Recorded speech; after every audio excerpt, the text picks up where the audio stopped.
Hi, Tom from bkmnutrition.com, and today I want to talk about 5 exercises for quads which you may or may not know but might make a difference to your training and give you a new way of stimulating your quads to grow your legs a bit bigger.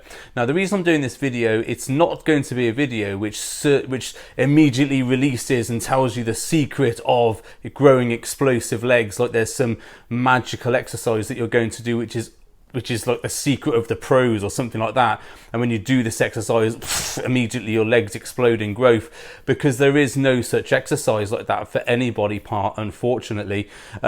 But what these exercises will do is give you new ideas about how to incorporate different things into your leg training to get a different stimulation, to give the muscles a different angle, a different way of contracting, and ultimately maybe make you more rounded as a bodybuilder and give you new ideas to make your workouts more interesting. Because the majority of people I see doing leg exercises in quad workouts generally tend to do some sort of squat, then it's a leg press, maybe some leg extensions on a machine, and that's probably about it really, because people are quite boring with their leg training, and they do that day in day out, and then actually they don't do a lot of leg training because they get bored with it, and a lot of people don't like training legs because it's unexciting and also very taxing. So this is going to hopefully help you solve some of those issues. Now, I would say that with all these training videos I do, you do have to have a core exercise such as a squat in there or a heavy leg press in there. If you can't squat,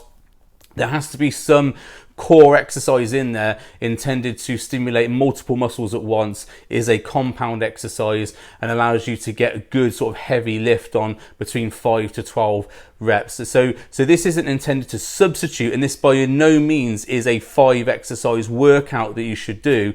This is just extra exercises that you can incorporate I incorporate into my own training, with my clients' training, to make their leg exercises more interesting and to ultimately give them better workouts. So the first exercise is dumbbell leg extensions. Now, this is something you will normally see on, say, like Fit Pro videos or people doing home workouts, that sort of thing. But actually, the dumbbell leg extension is something I do quite regularly because of the extra stimulation it gives you in the adductors on the inside of the leg. Now, the problem with leg extensions is that most people do them wrong. They do them with too much weight. They kick from their shins rather than contracting through their quads, and as a result of this, they do too much weight, put too much pressure on their tendons in their knee, and end up with knee problems.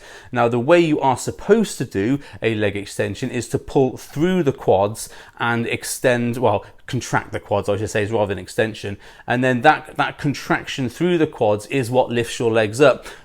But what most people do, they focus on kicking the machine up, and that then lifts the legs up, and actually they don't get that much of a contraction in the quads. They do get a contraction, of course, because they are lifting the weight, but they're not focusing that contraction in, and they try and do too much weight on it, and they kick it up and all sorts of different things. Now, a dumbbell leg extension doesn't really allow you to do that because you're sat on a seat and you have to steady yourself, you have to hold yourself steady, so you can't get that sort of momentum or that kick that you would with a machine. And also with a machine, because you're pushing against a bar, you've got a little bit more leverage there. Now, a dumbbell leg extension doesn't allow you to do that, and if you're listening back on the podcast, listen to this, there'll be a video playing here showing you the exercise.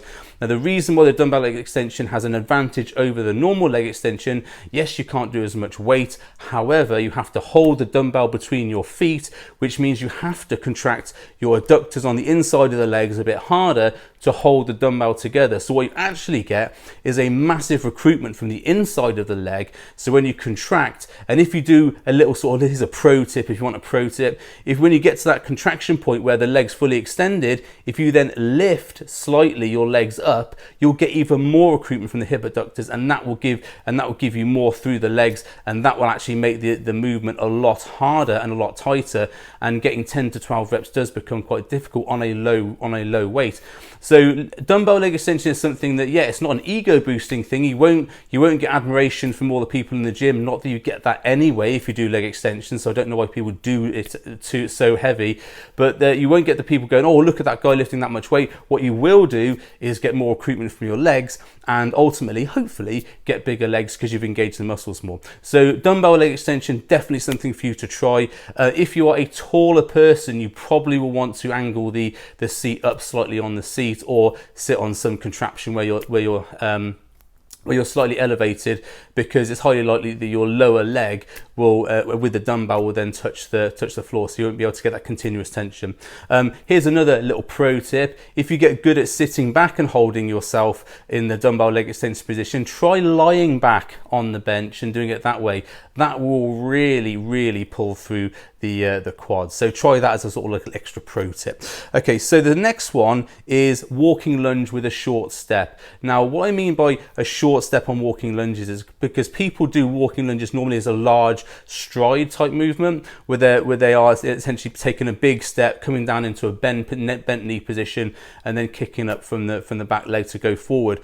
What you do on the short step lunge, and again there'll be a video here, the short step lunge is a very small step. It's almost where you're putting one foot in front of the other, but side to side that way.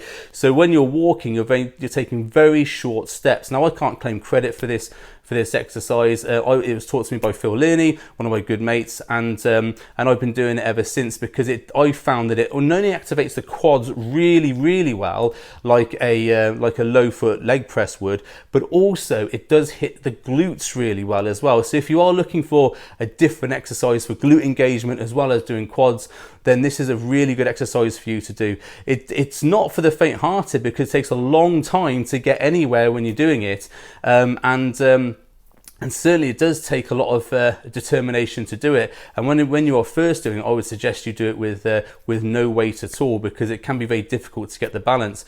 However, once you've done it 2 or 3 times and you've got the balance, it's actually a very good exercise right at the end of the workout, when your quads are supremely fatigued, hopefully from your epic workout, and you can get that little bit of extra blood into it, the little bit of extra contractions, and it does stimulate the quads brilliantly. So walking short step lunges is one of my absolute favorites.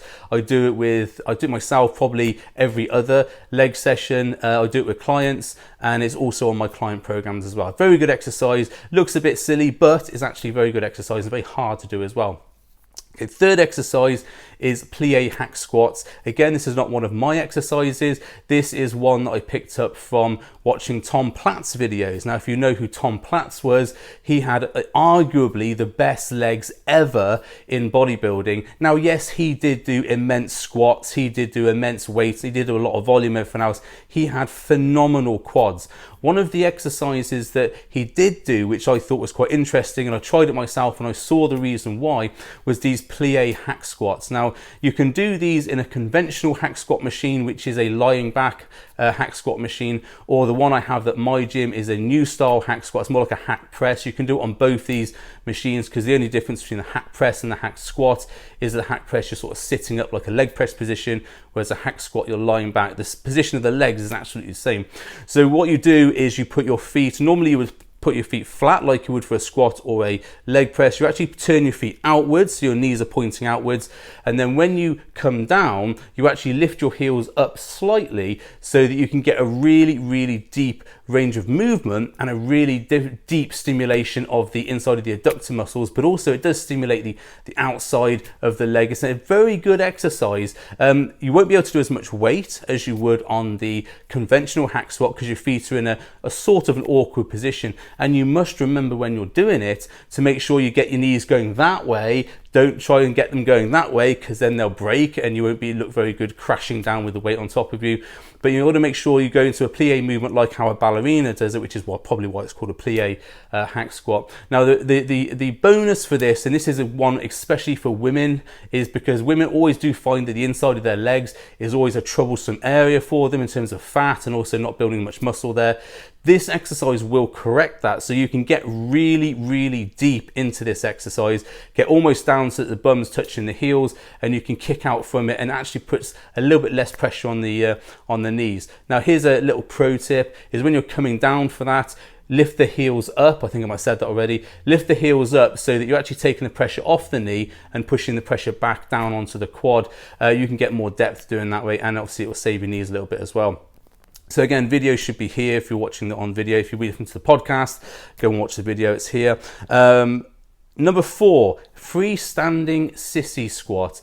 Now, sissy squats are not for sissies, so I don't know why it is called a sissy squat. It's an absolutely terrible exercise to do in terms of how much stress it can place on the quads. But it's something that I don't see a lot of people doing. I don't know why, because it's one of the best ways to stretch out and also stimulate the quads. So I generally tend to do this as a warm-up exercise. Most people do leg extensions as a warm-up exercise, and yes, I do leg extensions as well as warm-up exercise, but doing the freestanding sissy squat is a good alternative. It helps stretch the legs out. It helps to get a little bit of blood in the area. Helps to obviously lift your body weight as well, because you've got to lift your weight through it. Now, there's 2 ways to do the sissy squat. You can actually do it freestanding, so you don't hold on to anything. I'd recommend you don't do that the first time if possible. I can do that on the video that I posted here. There's one of me holding the pole, just for the sake of I haven't done it for a while, so I did do it with the pole. Generally, I'll do either one or the other.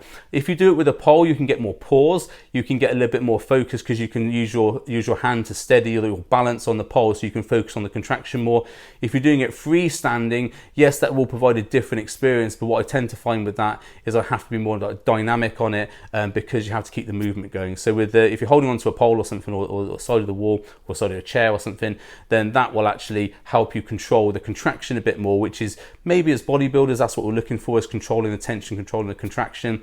But there is also a very good argument for the dynamic power that doing a freestanding one will do. And there are some people who are very good at this exercise, who can do it with plates and all sorts freestanding. I'm not at that level, unfortunately, probably never will be. But the sissy squat is a very good exercise to do. Do it as a warm-up. Sometimes I do it as a superset with a leg extension for a warm-up. That's very good, especially if you combine it with the dumbbell leg extension. You can actually have a nice little warm-up without having to wait for the leg extension, which is something I see a lot of people doing in gyms, lining up waiting for the leg extension, because that's their warm-up exercise for legs.